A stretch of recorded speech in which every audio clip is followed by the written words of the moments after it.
out of the crooked timber of humanity, no straight thing was ever made. Kant starts from a brutally unromantic premise. You are not a pure creature. You are bent wood, warped grain, a being filled with impulses, excuses, appetites, fear. And yet, somehow, inside that crooked material, you still experience something that feels like a command. Not a preference, not a vibe, a command.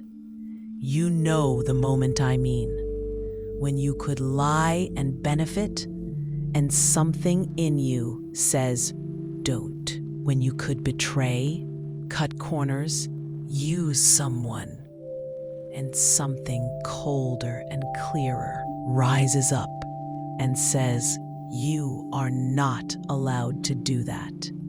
Kant looks at that inner pressure and says, that isn't social conditioning. It isn't emotion. It isn't the fear of getting caught. It's reason itself, practical reason, speaking as law. And that's where Kant becomes radical, because he doesn't say morality is about being nice. He doesn't say morality is about maximizing happiness. He doesn't say morality is a tool for good outcomes. He says morality is about dignity, the kind you don't negotiate. He says the moral life begins the moment you stop treating yourself as an animal chasing pleasure and start treating yourself as something eerie, a rational being who can obey a law you give yourself. Not self-help, not motivation. Law. That's why his ethics feel severe, even haunted. Kant's world has a dark split right down the middle. On one side, nature, cause and effect, impulses, temperament, history, hunger, lust, anxiety, the machinery of the body. Things happen, and you react. On the other side, freedom. This strange capacity to interrupt the chain. To say, even if I want to, I will not. To say, even if it would benefit me, I refuse. To choose the harder good because it is good. And Kant thinks your worth is located there, in that ability to act from duty, not from appetite. This is why he's merciless about self-deception, because most of us do the same thing. We do what we wanted to do anyway, and then we dress it up in moral language. We call it love, but it's possession. We call it honesty, but it's cruelty. We call it principle, but it's pride. Kant basically says, stop lying. Ask yourself the real question.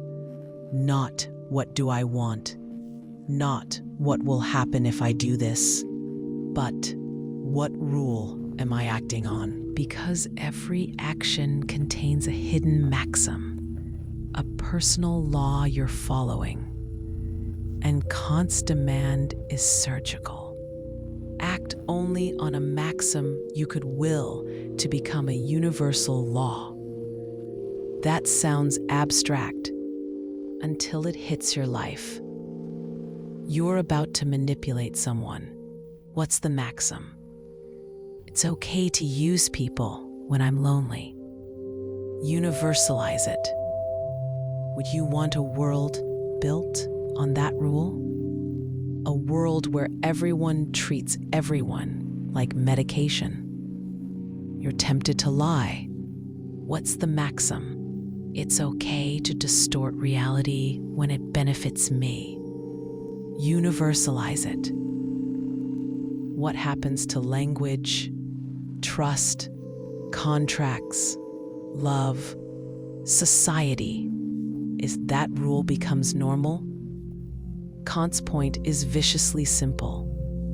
If your rule can't be universal without destroying the thing you rely on, you're not acting morally.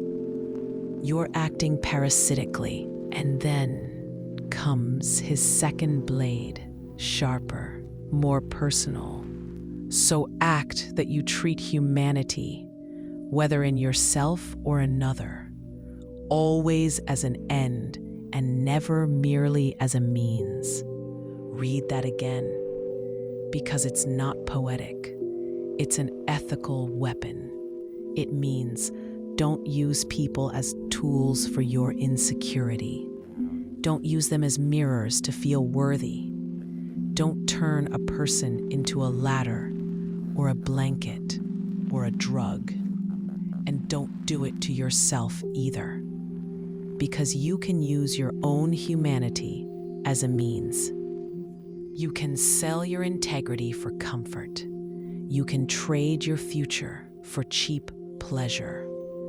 You can abandon your conscience for approval.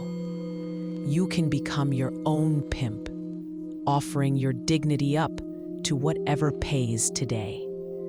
Kant says that's beneath you, not because you're perfect, remember, crooked timber, but because you carry something that deserves reverence. This is the strange, almost religious energy in Kant, the holiness of the person.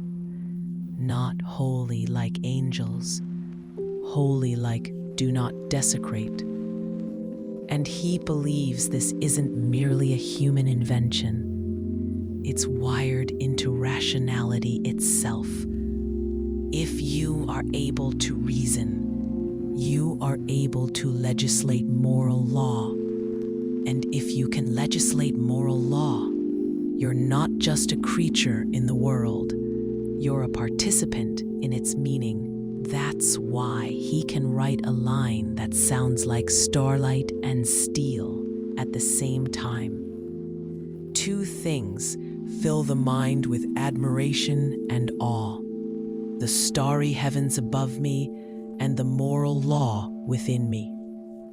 Kant is basically saying, look up, there's the cold universe.